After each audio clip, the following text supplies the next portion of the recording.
According to a report by Reference News Network and the Global Times on February 24, the American chip giant Nvidia identified Huawei as its biggest competitor for the first time in a file submitted to the U.S. Securities and Exchange Commission this week in multiple categories, including AI chips.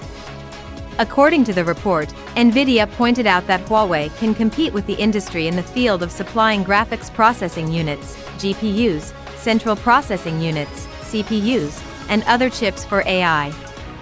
Other competitors mentioned by Nvidia in the document include Intel, Supermicro, Broadcom, Qualcomm, Amazon, and Microsoft.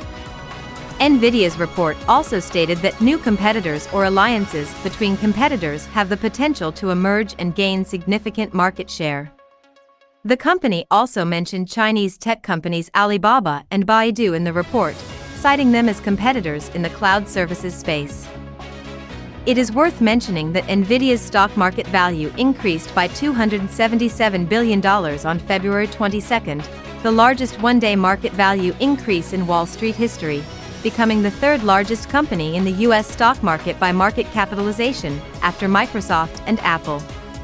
However, due to a series of AI chip export restrictions by the U.S. government, Nvidia was unable to export advanced chips to China. Analysts estimate that China's AI chip market is worth about $7 billion. The Global Times reported that Baidu, Tencent, Alibaba, and others have long been important customers of Nvidia in the past, but Chinese companies have begun to shed their dependence on American technology as the United States continues to increase export controls to China.